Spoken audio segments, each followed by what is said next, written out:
When you are little, there is no better feeling than waiting for your Christmas gift, your Christmas presents, right? I can remember growing up in South Africa, we did it like a lot of you would do it. That's why you're here today. We would open our gifts on Christmas Eve, the evening, and then Christmas morning, we would go to church. The problem with that is that there's no nighttime before we open the gifts, so you don't just get up and like go and open them, right? There's a whole day that you need to fill somehow to get to the gift. And that is a very long day. Like we were so creative in trying to make that day shorter as I was growing up. But we all have that thing where we really are excited about what we're going to get. And if your love language, if you've ever heard about the love languages, there's 5 of them, and one of them is gifts. So if your love language is gifts, and you really appreciate a good gift, and you love to give them, then this is very relevant to you, okay? You will understand this. Years ago, we were not kids anymore. Ilanda and I were already married. It was our first year of marriage. And she's got this rule because giving is her gift and gifts is her love language. So you don't give her anything that is practical. Like no vacuum cleaners, no irons, no pots and pans, nothing. You know, it has to be something special. So I know that that's a rule, but I bought her something. I think it was a necklace or something, and I knew she would know because not only does she not like it if it's an unthoughtful gift, but she is a master at figuring out what her gifts are. So I knew, like, if I wrap this, she will see that thing and she will know immediately what it is. So I hid it like somewhere in a little dark corner of my garage so that she couldn't find it. I wrapped it and then wrote a little note, and then I bought, by the way, a big vacuum cleaner, an upright vacuum cleaner, because we were about to move into a big house. And I wrapped this vacuum cleaner, and inside the filter I put a card that said, go to this room in the house, in that closet, and there you will find your actual gift.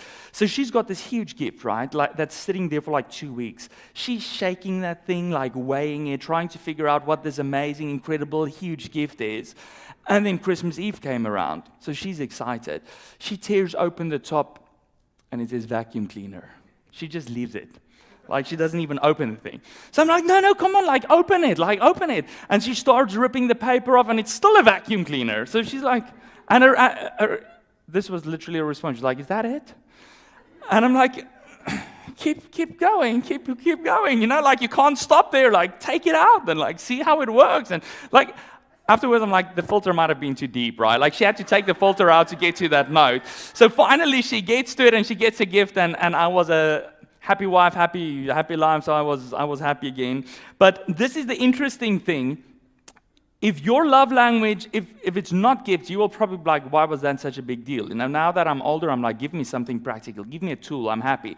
But if your love language is gifts, the thing they say hurts that person the most is when you give them an unthoughtful gift. So when you give someone whose love language is gifts, when you give them a gift and there's no thought into it, they feel like they are so insignificant that you didn't take the time to, in that gift that you made or that thing you bought, that you actually put effort into it. It makes them feel ordinary and insignificant, unspecial. And if your love language is not gifts, you might be like, I have no idea why some people are like that because I've never experienced it. I'm the same way. But we all have experienced those feelings of insignificance, right? Think about it for a moment. When you fail at something that you've worked really hard at, so for months you practiced to get that goal, and then finally at the game where it really mattered, you missed it. That makes you feel insignificant. Or you feel insignificant when you don't live up to the standards that you feel your parents or your teachers or whoever gave to you, and you just can't live up to them. It makes you feel insignificant. When you work really hard to get that promotion at work, and again, for the second or third time, your boss just goes over your head and appoints someone else for that position that you were working for, it makes you feel insignificant. When you don't have the likes or the followers or the friends or the views on social media that your friends have, it makes people feel insignificant. And this year, 2022, I think made it even worse because we had COVID in 2020 and 2021, and then we thought like, okay, this is done now. Like, this is the good year, right? But then the aftershocks came. So the economy, and with the war in Ukraine and everything, the economy got bad, and people started struggling. So maybe for the first time in your life, your finances were not what it was supposed to be, and you had to ask for help, and that made you feel insignificant. Maybe you feel like you can never afford a house here because it's so expensive, and that makes you feel insignificant. Maybe the car you drive or the clothes you have on, whatever it might be, makes you feel insignificant. And if you are on the other spectrum, where you're like, oh, I'm so glad I'm successful in everything, I make a good living, like I live in a nice house, I've got everything, I'm successful. Maybe you say like, oh, that's not relevant to me. It is still relevant to you. I listened to a podcast the other day of a quite esteemed writer in the leadership industry, and he does coaching with really big companies. And when one of his books came out and they reached the New York Times bestseller, he said, like, that was the day I was waiting for, right? That's when I'll be successful. That's when everything in my life will finally fit together, and where I will experience true joy and happiness, and I will feel significant. And he said, then the day arrived. He hit the New York Times bestseller list. And still he struggles with imposter syndrome. I don't belong here. I'm like, what am I doing here? Still he struggles with feelings of insignificance. So all of us at some point in our life goes through this where we struggle with significance.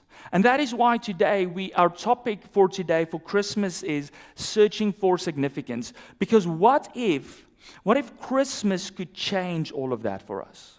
What if Christmas could change our search for significance? What if it can make a difference to this insignificance that I feel deep inside of me? And today we're going to read from one of the Gospels. In the New Testament, the first 4 books is called the Gospels. It's Matthew, Mark, Luke, and John. And it's 4 books that tells us about the life of Jesus here on earth, written by different people, so there's a bit of a different perspective. And we're going to read from Luke today. And we're going to read about a young girl who, despite good things happening in her life, still felt insignificant, and her encounter with the very first Christmas changed everything. So if you've got your Bibles, you can open to Luke 1. If you don't have a Bible, it's going to be on the screen. Or you can download the Bible app on your phone and read it for yourself at home as well.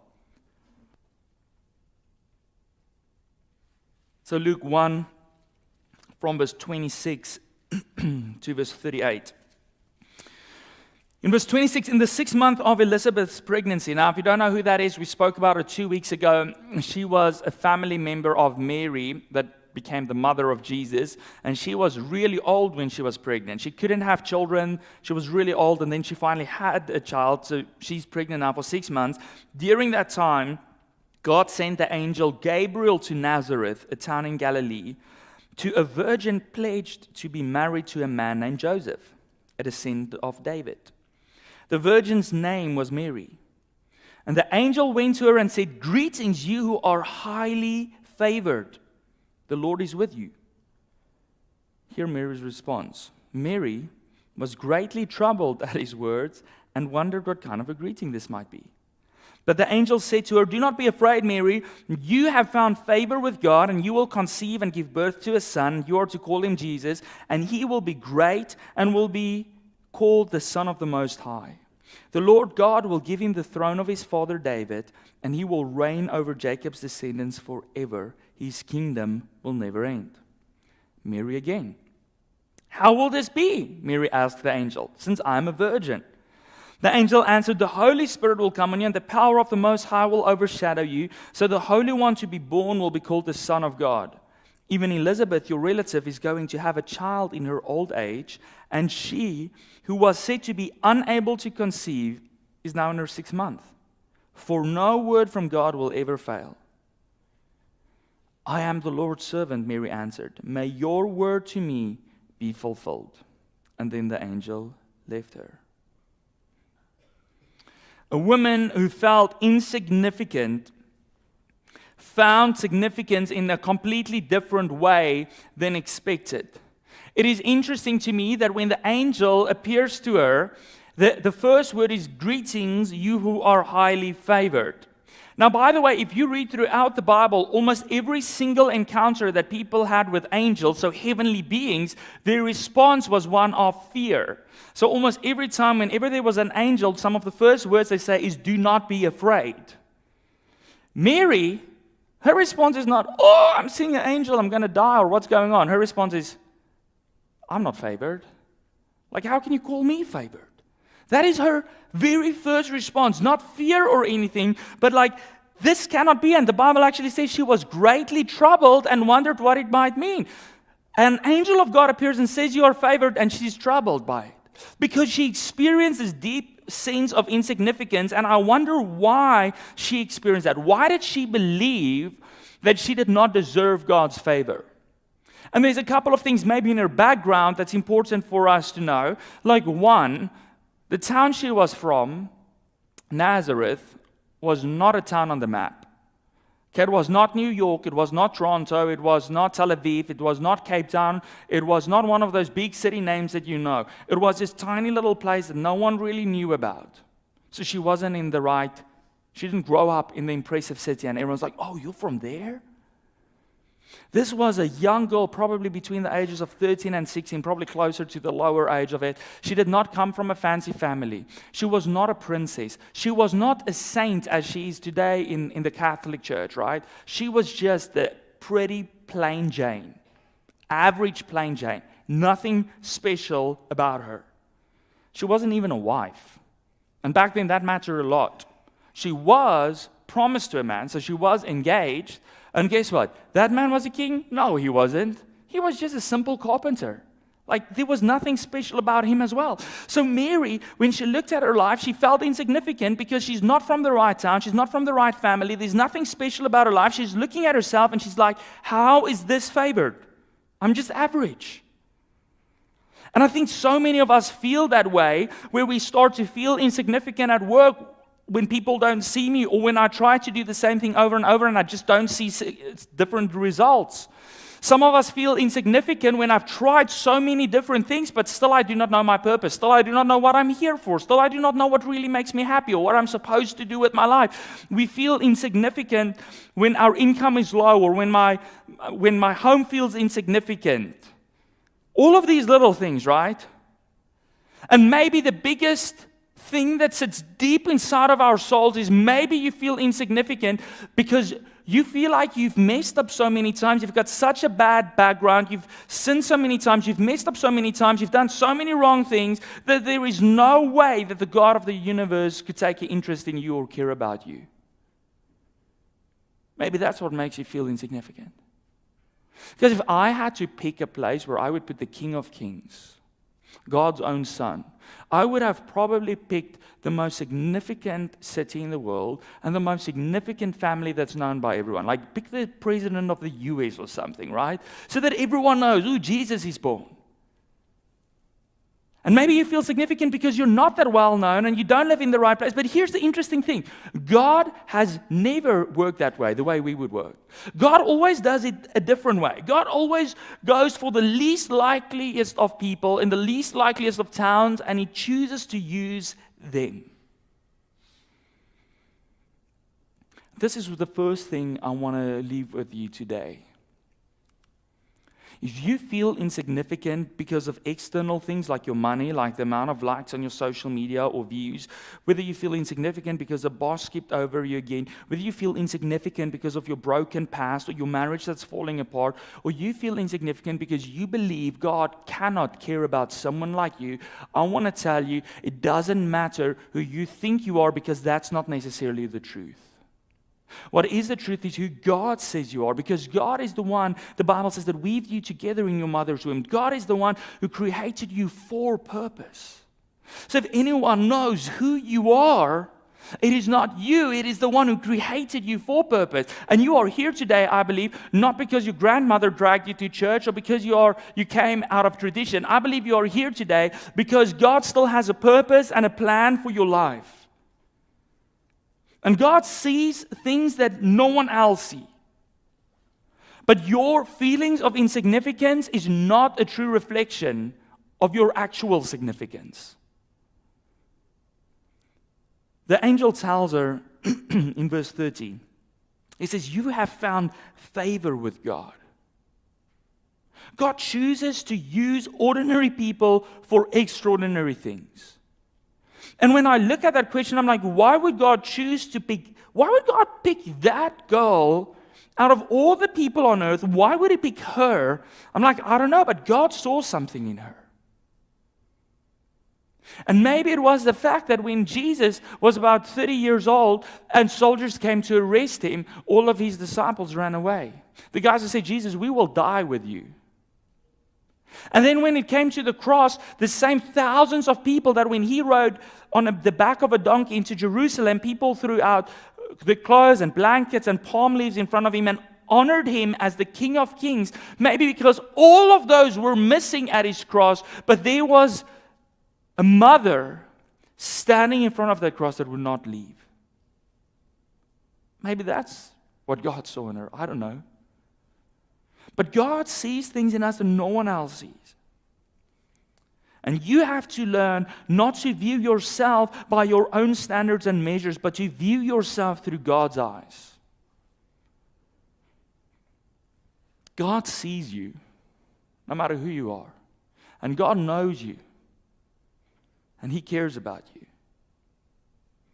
And maybe today you're here and you're like, Louis, I don't know if I can believe that, but okay, cool, God can maybe see something in me, but my life is in such a bad position. I've messed up so many times. My marriage is so broken that even though He sees me, I don't think anything will ever change in my life.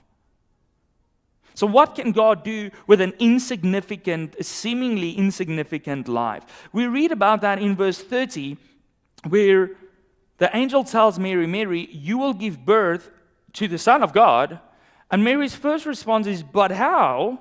I'm a virgin. I've never been with a man in that way. Like, I cannot have children.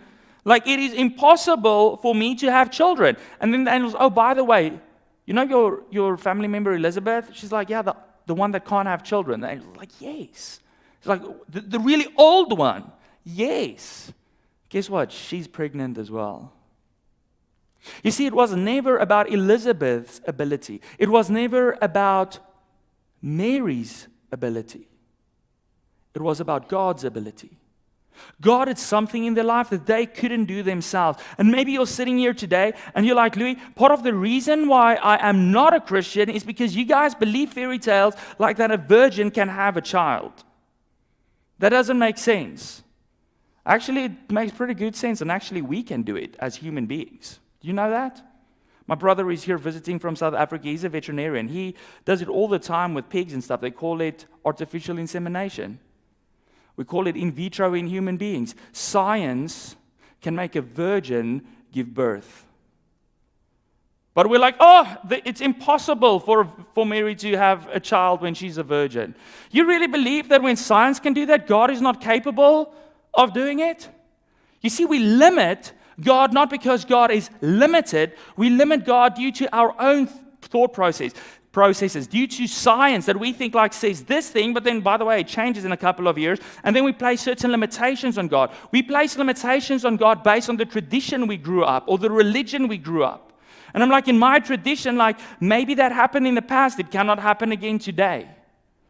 We place all kinds of limitations on God, and God is not limited. We limit God. The angel tells Mary, when Mary said, like, this cannot be, the angel is like, Mary, no word from God will ever fail. You see, we serve a supernatural God. That's who I serve. I don't want to serve someone who's a God that's limited to my abilities, that's limited to my reason, that's limited to my knowledge. Because then He would be just like me. Then He wouldn't be God. Mary believed in a supernatural God, and the angel told her, no word from God will ever fail. And I want to tell you today, do not let what you believe limit what God can do in your life. Do not let your background, your science, your religion, your tradition, your country, your personal situations limit what God can do in your life. Your situation, your marriage is falling apart, your bad financial situation, your low self-esteem, your mental health issues, whatever it might be, does not dethrone God. It does not take Him off His throne, and it does not put limitations on God. Don't you go and put limitations on Him. See, Mary decided in that moment, instead of putting a limitation on God, she decided to trust Him. And suddenly Mary went from someone who was insignificant to someone with incredible significance. And thousands of years later, all across the world, yesterday and today, churches are gathering and remembering the story of Mary. Not because she was a holy person, not because she's a saint, not because Mary achieved all of her life goals, not because she worked her way up the corporate ladder, not because she was the perfect mother. Mary is significant, not because of her own significance, but because of the significance of the God she believed in. It didn't come from herself, it came from God.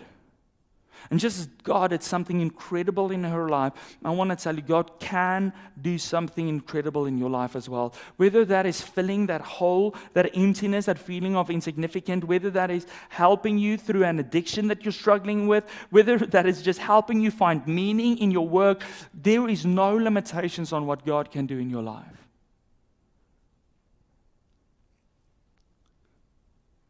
And maybe you're here and you're like, "Look, I have actually tried it, but I didn't see anything change." I one day sat in a service a couple of years ago and I raised my hand. I'm like, "Okay, Jesus, like I surrender my life to you." So, and then nothing happened. Maybe you feel that way. But there is a part to the story in the last verse that we read, I think that is so significant because Mary's story didn't just end there, but this little part of her story ends in her response to the angel in verse 38. You see, God was more than able to do this miracle. And God saw significance in the seemingly insignificant girl, and God didn't need Mary to change in order to do this in her life. He didn't need her to be perfect. He didn't need her to reach a certain age or to become a queen or to marry the right person. God didn't need Mary to change. What God needed from Mary was one thing.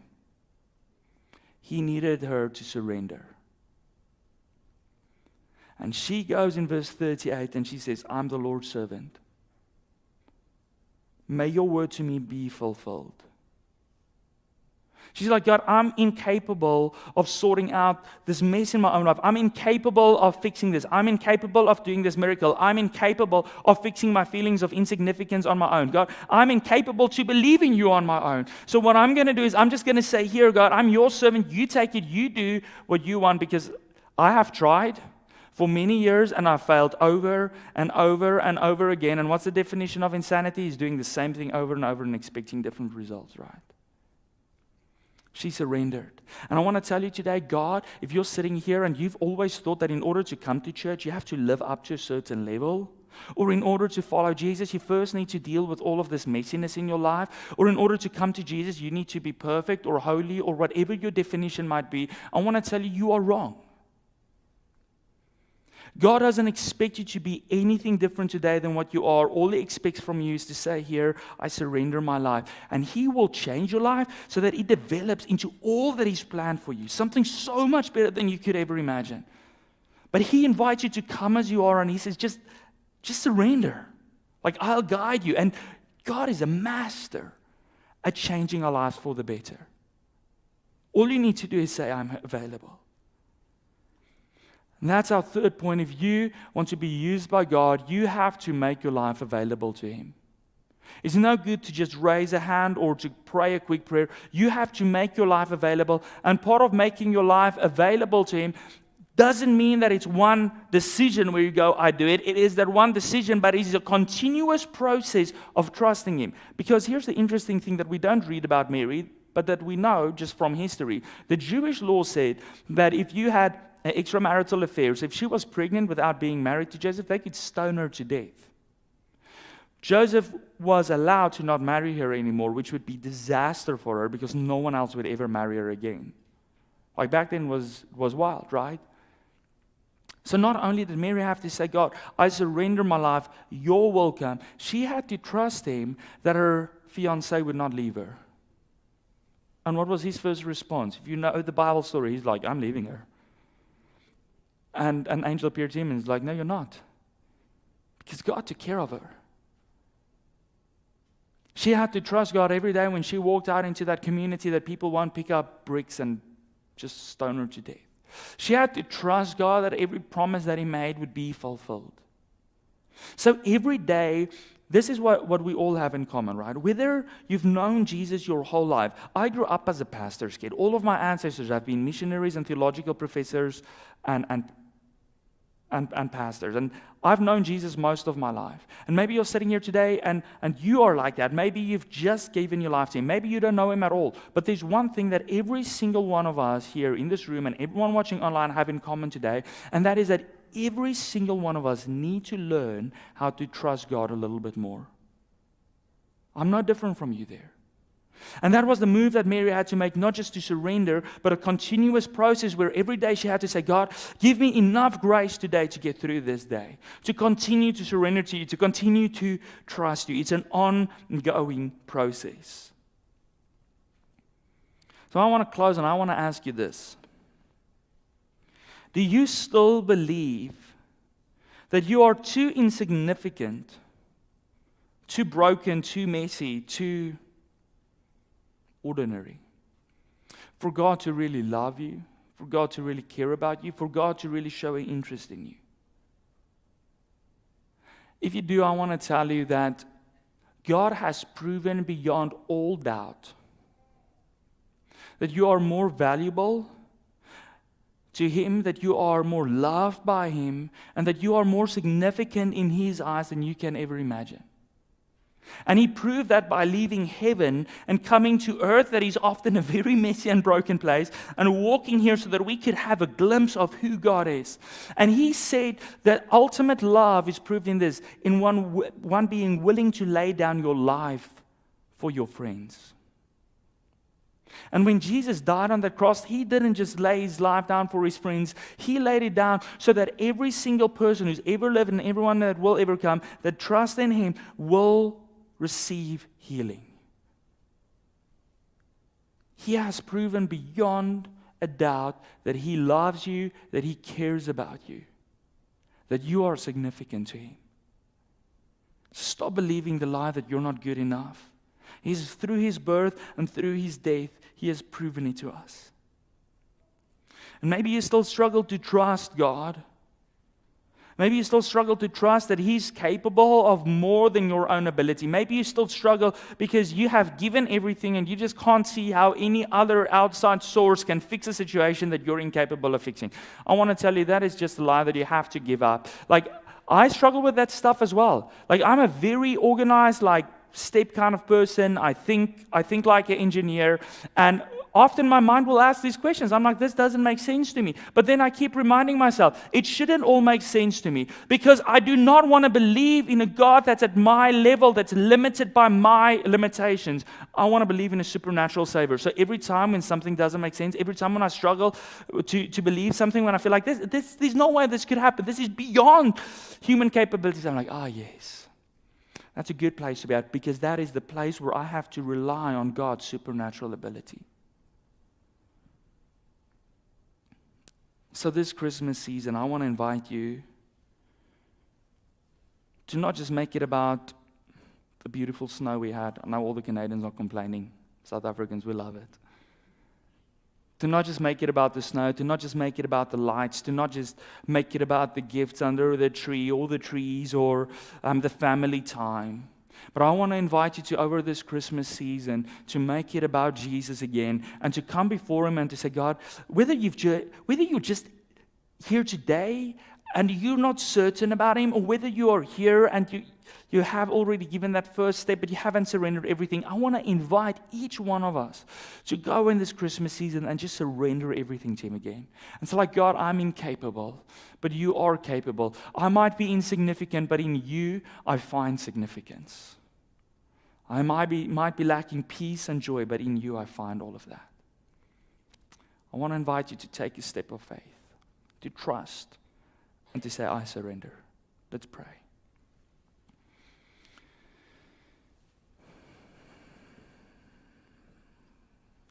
Jesus, thank you that in our lowest moments,